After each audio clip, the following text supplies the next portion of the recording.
Assalamualaikum warahmatullahi wabarakatuh. Perkenalkan, kami dari kelompok 1 akan membahas tentang hutang lancar atau kewajiban lancar. Bersama dengan saya Ayu Ashari dan rekan saya Julieta Dwi, silakan. Hutang lancar atau kewajiban lancar adalah kewajiban keuangan jangka pendek perusahaan yang jatuh tempo dalam 1 tahun atau dalam siklus operasi normal. Siklus operasi juga disebut sebagai siklus konversi kas, adalah waktu yang dibutuhkan perusahaan untuk membeli inventaris dan mengubahnya menjadi kas dari penjualan. Kewajiban lancar biasanya diselesaikan dengan menggunakan aset lancar, yaitu aset yang digunakan dalam waktu 1 tahun. Hutang lancar juga memiliki beberapa jenis, yaitu akun hutang atau hutang dagang adalah saldo terhutang kepada orang lain untuk barang, perlengkapan, atau jasa yang dibeli pada rekening terbuka. Hutang usaha atau hutang dagang timbul karena jeda waktu antara penerimaan jasa atau perolehan hak milik atas aset dan pembayaran untuk mereka. Persyaratan penjualannya itu misalkan 2/10 dan N/30. Biasanya menyatakan periode kredit yang diperpanjang ini biasanya 30-60 hari. Jadi 2/10 N/30 adalah hutang dengan jangka waktu total 30 hari. Nah, jika dibayar dalam jangka waktu 10 hari dari pembelian, itu mendapatkan diskon 2%. Wesel bayar atau notes payable adalah janji tertulis untuk membayar sejumlah uang pada tanggal tertentu di masa depan. Wesel bayar timbul dari pembelian, pembiayaan, atau transaksi lainnya. Beberapa industri memerlukan wesel bayar sebagai bagian dari transaksi penjualan atau pembelian sebagai pengganti perpanjangan normal kredit rekening terbuka. Wesel bayar kepada bank atau perusahaan pinjaman umumnya berasal dari pinjaman tunai. Perusahaan mengklarifikasikan catatan sebagai jangka pendek atau jangka panjang. Untuk wesel bayar hutang lancar menggunakan catatan sebagai jangka pendek, tergantung pada tanggal jatuh tempo pembayaran. Wesel juga bisa berbunga atau tidak berbunga. Berikut contoh ilustrasi dari wesel bayar berbunga. Terlihat bahwa memiliki bunga 8% dengan jangka waktu 12 bulan. Penerbitan wesel tanpa bunga. Perusahaan dapat menerbitkan wesel tanpa bunga. Wesel dengan suku bunga 0 tidak secara eksplisit menyatakan tingkat bunga di muka wesel. Namun, bunga tetap dikenakan. Pada saat itu tempo, peminjam harus membayar kembali dalam jumlah yang lebih besar dari utang tunai yang diterima pada tanggal penerbitan. Dengan kata lain, peminjam menerima uang tunai nilai sekarang dari wesel tersebut. Nilai sekarang sama dengan nilai nominal wesel pada saat itu tempo dikurangi bunga atau diskonto yang dibebankan oleh pemberi pinjaman untuk jangka waktu wesel tersebut. Seperti ilustrasi tersebut yang tertampil di layar. Hutang jangka panjang yang jatuh tempo saat ini. Ketika hanya sebagian dari hutang jangka panjang yang harus dibayar dalam 12 bulan ke depan, seperti dalam kasus obligasi serial pensiun melalui serangkaian cicilan tahunan, perusahaan melaporkan porsi jatuh tempo dari hutang jangka panjang sebagai sebuah kewajiban lancar dan sisanya sebagai hutang jangka panjang. Namun, perusahaan harus mengklasifikasikan kewajiban yang jatuh tempo sesuai permintaan, dapat dibatalkan oleh kreditur, atau akan jatuh tempo sesuai permintaan dalam waktu 1 tahun atau siklus operasi jika lebih lama. Sebagai kewajiban saat ini, kewajiban seringkali menjadi kabel oleh kreditur ketika terjadi pelanggaran perjanjian hutang. Misalnya, sebagian besar perjanjian utang menetapkan tingkat ekuitas tertentu agar utang dipertahankan, atau menetapkan modal kerja dalam jumlah minimum. Jika perusahaan melanggar kesepakatan, maka hutangnya harus diklasifikasikan lancar karena diharapkan modal kerja yang ada akan digunakan untuk membayar hutang. Kewajiban jangka pendek diharapkan untuk dibiayai kembali. Kewajiban jangka pendek adalah hutang yang dijadwalkan jatuh tempo dalam waktu 1 tahun setelah tanggal laporan posisi keuangan perusahaan atau dalam siklus operasi normalnya. Kewajiban jangka pendek yang diharapkan untuk didanai kembali diharapkan untuk dibayar kembali dalam jangka panjang. Kewajiban jangka pendek ini tidak memerlukan pengguna modal kerja selama tahun ke depan atau siklus operasi. Pada suatu waktu, profesi akuntansi umum pendukung pengecualian kewajiban jangka pendek dari kewajiban lancar jika mereka diharapkan untuk dibiayai kembali, tetapi profesi tersebut tidak memberikan pedoman khusus sehingga perusahaan menentukan apakah kewajiban jangka pendek itu diharapkan untuk dibiayai kembali hanya berdasarkan maksud manajemen untuk mendanai kembali dalam jangka panjang. Klasifikasi tidak jelas, misalnya sebuah perusahaan mungkin memperoleh pinjaman bank 5 tahun, tetapi menangani pembiayaan sebenarnya dengan catatan 90 hari, yang harus terus dibalik atau memperbarui. Dalam hal ini, apakah pinjaman tersebut merupakan hutang jangka panjang atau kewajiban lancar? Itu tergantung pada kriteria pembiayaan kembali. Hutang dividen. Hutang dividen tunai adalah jumlah yang terhutang oleh perusahaan kepada pemegang sahamnya sebagai hasil dari otoritasi Dewan Direksi atau dalam kasus lain suara pemegang saham. Pada tanggal deklarasi, perusahaan menanggung kewajiban yang menempatkan pemegang saham pada posisi kreditur sebagai dividen yang dibagikan. Karena perusahaan selalu membayar dividen tunai dalam waktu 1 tahun sejak deklarasi, umumnya itu dalam 3 bulan. Mereka mengklasifikasikan sebagai kewajiban lancar. Berikut merupakan ilustrasi hutang dividen. Cara penyajian atau pencatatannya. Uang muka dan deposit pelanggan. Kewajiban lancar mungkin termasuk setoran tunai yang dapat dikembalikan yang diterima dari pelanggan dan karyawan. Perusahaan dapat menerima simpanan dari pelanggan untuk menjamin kinerja kontrak atau layanan atau sebagai jaminan untuk menutupi pembayaran kewajiban masa depan yang diharapkan. Misalnya, perusahaan Altek Corp seringkali menerima deposit untuk peralatan yang digunakan pelanggan, untuk terhubung ke internet, atau untuk mengakses layanan lainnya, atau juga dapat menerima simpanan dari pelanggan sebagai jaminan atas kemungkinan kerusakan properti. Selain itu, beberapa perusahaan mewajibkan karyawannya untuk melakukan penyetoran untuk pengembalian kunci atau properti perusahaan lainnya. Klasifikasi item-item ini sebagai kewajiban lancar atau tidak lancar tergantung pada waktu antara tanggal simpanan dan pemutusan hubungan yang membutuhkan simpanan. Pendapatan diterima di muka. Penerbit majalah seperti Hedge menerima pembayaran saat pelanggan berlangganan majalahnya. Perusahaan penerbangan seperti China Southern Airlines penjual tiket untuk penerbangan mendatang. Dan perusahaan perangkat lunak seperti Microsoft mengeluarkan kupon yang memungkinkan pelanggan meningkatkan ke versi berikutnya dari perangkat lunak mereka. Bagaimana perusahaan-perusahaan ini memperhitungkan pendapatan diterima di muka yang mereka terima sebelum menyediakan barang atau melakukan jasa? Pertama, ketika sebuah perusahaan menerima pembayaran di muka, ia mendebit kas dan mengkredit rekening kewajiban saat ini yang mengidentifikasikan sumber pendapatan yang belum diterima. Kedua, ketika perusahaan mengakui pendapatan, itu mendebit akun pendapatan diterima di muka dan mengkredit akun pendapatan. Contoh penyajian atau pencatatannya seperti ilustrasi berikut. Pajak penjualan. Pemungutan pajak penjualan yang dikreditkan ke akun kewajiban tidak sama dengan kewajiban yang dihitung oleh perumus pemerintah. Dalam kasus seperti ini, perusahaan membuat penyelesaian akun kewajiban dengan mengakui keuntungan atau kerugian dari pemungutan pajak penjualan.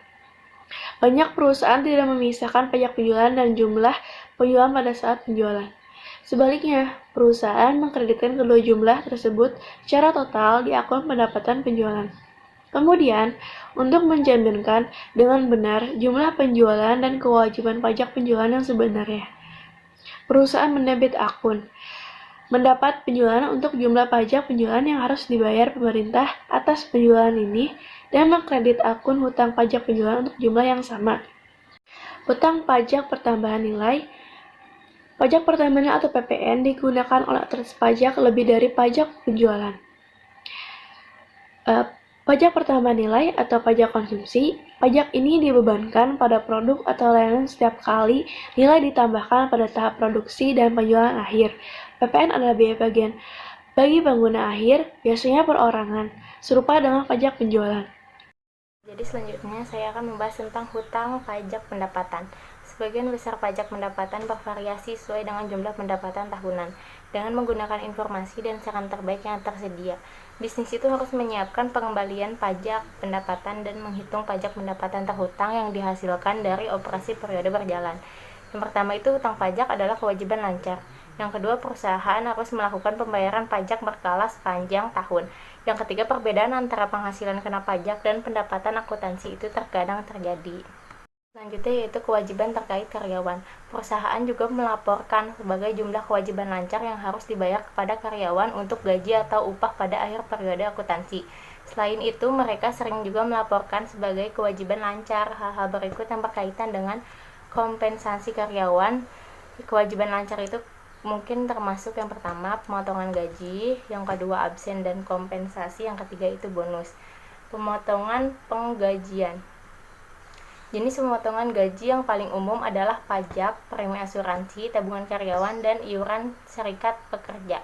Jika perusahaan belum mengirimkan jumlah yang telah dikurangkan kepada otoritas yang tepat pada akhir periode akuntansi, maka perusahaan harus mengakuinya sebagai kewajiban lancar.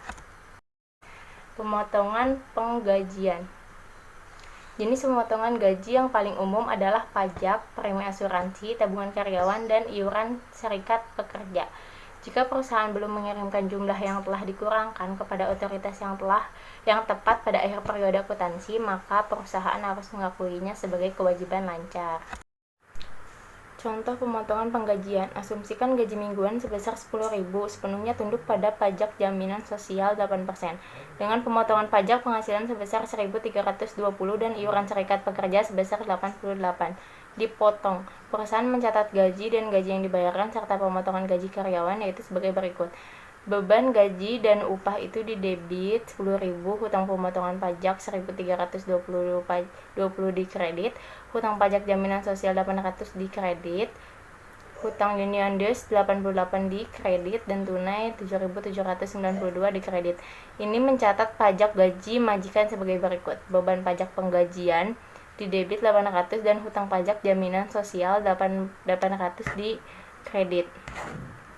Majikan itu harus mengirimkan kepada pemerintah bagiannya dari pajak jaminan sosial bersama dengan jumlah pajak jaminan sosial yang dipotong dari kompensasi kotor setiap karyawan. Ini harus mencatat semua pajak dan sostek pemberi kerja yang belum dihapuskan sebagai beban pajak gaji dan pajak gaji yang harus dibayar. Yaitu ketidakhadiran yang dikompensasi. Ketidakhadiran yang dikompensasi adalah ketidakhadiran yang dibayar dari pekerjaan seperti liburan, sakit, dan kehamilan. Tidak dibayar untuk liburan, sakit, dan yang pertama itu bertanggung jawab jika semua kondisi berikut terjadi. Yang kedua, kewajiban pemberi kerja terkait dengan layanan karyawan yang telah diberikan. Yang ketiga, kewajiban terkait dengan hak yang mengikat atau mengakumulasi. Yang keempat, pembayaran kompensasi kemungkinan besar. Yang kelima, jumlahnya dapat diperkirakan secara wajar. Sebagai ilustrasi, asumsikan bahwa Amutron NV mulai beroperasi pada 1 Januari 2019. Perusahaan mempekerjakan 10 orang dan membayar masing-masing 480 per minggu.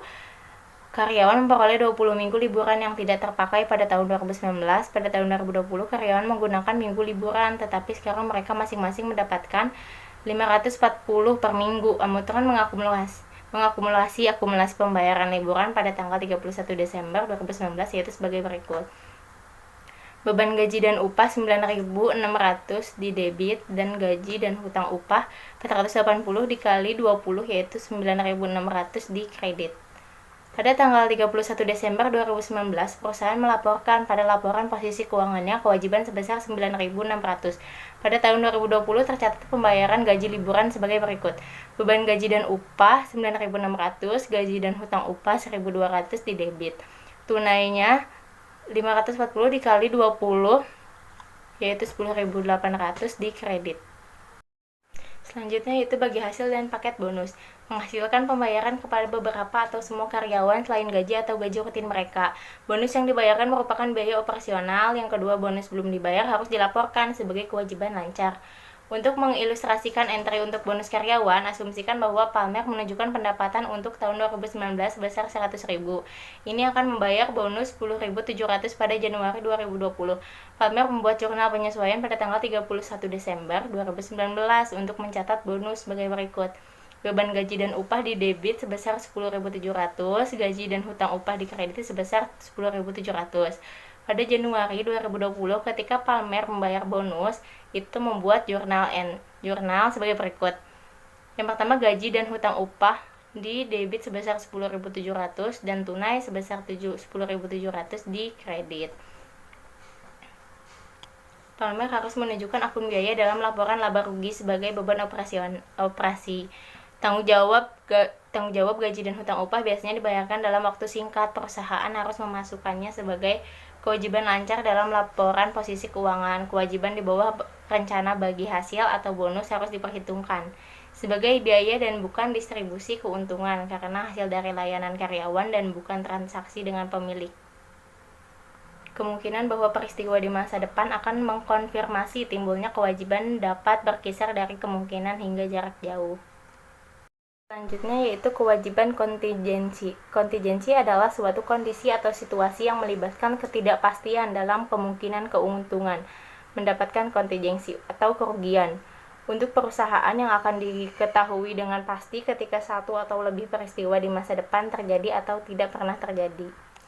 Kewajiban kontingensi adalah situasi yang melibatkan ketidakpastian tentang kemungkinan kerugian. Liabilitas kontingensi adalah liabilitas yang bergantung pada terjadinya atau kegagalan satu atau lebih faktor-faktor ini tergantung kontingensinya.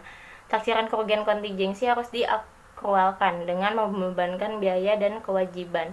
Dicatat hanya jika keduanya kondisi ini terpenuhi. Yang pertama, informasi yang tersedia sebelum laporan keuangan diterbitkan menunjukkan kemungkinan besar kewajiban tersebut telah timbul pada tanggal laporan keuangan. Selanjutnya, besarnya kerugian dapat diperkirakan dengan baik. Liabilitas kontingensi tidak diakui dalam laporan keuangan karena yang pertama itu kemungkinan kewajiban belum dikonfirmasi sebagai kewajiban sekarang. Yang kedua, kewajiban sekarang yang tidak besar kemungkinan bahwa pembayaran akan dilakukan. Atau yang ketiga, kewajiban sekarang yang dapat diandalkan perkiraan kewajiban tidak dapat dibuat. Contoh kewajiban kontingensi yaitu gugatan yang hanya mungkin merugikan perusahaan, jaminan terkait kolektibilitas piutang. Tingkat kemungkinan timbulnya hutang bersyarat dapat dibagi menjadi yang pertama kemungkinan, yang kedua wajar mungkin, dan terpencil. Kemungkinan itu probabilitasnya sangat tinggi dan bahkan bisa dikatakan hampir pasti. Jika jumlah hutang dapat diestimasi dengan andal, maka hutang tersebut dicatat. Jika jumlahnya sulit untuk diestimasi, keberadaan hutang ini diungkapkan dalam catatan atas laporan keuangan. Yang kedua, wajar mungkin, 50% kemungkinan terjadinya atau mungkin tidak terjadi. Jika demikian, maka hal itu diungkapkan secara memadai dalam catatan atas laporan keuangan. Yang ketiga, terpencil. Kemungkinan terjadinya sangat kecil sehingga tidak perlu dicatat dan dilaporkan, kecuali agunan hutang untuk pembayaran hutang. Walaupun tingkat kemungkinan terjadinya kewajiban kecil, tetapi harus diungkapkan dalam catatan kepada perusahaan. Laporan keuangan. Ilustrasi menyajikan pedoman umum untuk akuntansi dan pelaporan kontingent kewajiban. Ilustrasi panduan tanggung jawab kontingensi. Nah, di sini bisa dilihat hasil, kemungkinan, dan perlakuan akuntansi.